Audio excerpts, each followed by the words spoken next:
কথা হবে না।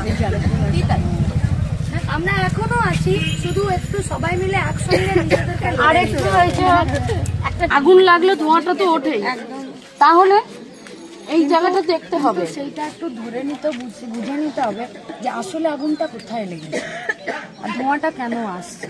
আর একটু ভালো করে জেনে বুঝে ঠিক করতে হবে। ঠিক করবেন আপনারা, একদম গেছে। কোনোটা ঠিক আছে, শিক্ষা ব্যবস্থাটা, এই যে মেয়েরা কলেজে যায় কোনো সুরক্ষা নেই, কিছু নেই। মেয়েদের কোনো সেফটি এই জায়গাগুলোতে আমার মেয়ে বাইরে গেলে ভয় লাগে। মেয়েরা বাইরে গেলে ভয় লাগে তো। একটা অস্থিরতা, ঝামেলা, ঝঞ্ঝাটের পরিবেশ তৈরি করতে কেউ চায় না। আমার মেয়ে যতক্ষণ ঝামেলা ঢুকে ততক্ষণ আমার খুব কষ্ট হয়। মারা তো এত দুর্বল হলে হবে না। মায়েরা না, মারা এত দুর্বল হলে তাহলে বাচ্চা মেয়েগুলো কোথায় যাবে? মাদেরকে দুর্বল হলে হবে না। এই জায়গাগুলোতে একটু দেখতে হবে। আর বিচার বিবেচনাটাই একদম আসল কথা। বিচার বিবেচনাতে আমরা করি, আমরা করবেন, দেখি, খবরও সত্য ঠিক থাকবেন, কিন্তু যেটাই শুনবেন সেটা বিশ্বাস করবেন না। নিজেরা একটু আঁচিয়ে নেবেন। তারপর অনেক সময় হয় না যে সারাক্ষণ কি কথা বলছে নি মাথায় গেঁথে দিচ্ছে।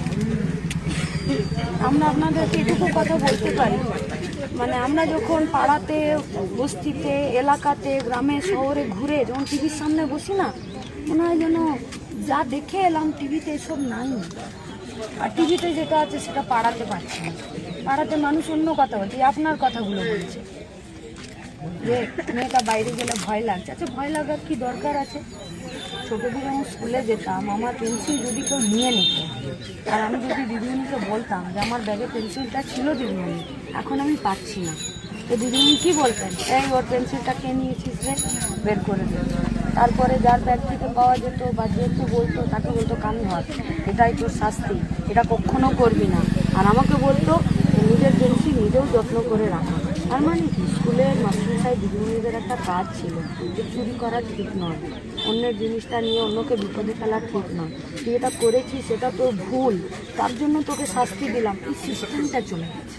সেটাই তো বলছি, এই সিস্টেমটাও তো চলে গেছে বলেই আজকে এত সমস্যা। আমরা শুধু এই সিস্টেমটাকে ফেরাতে চাইছি।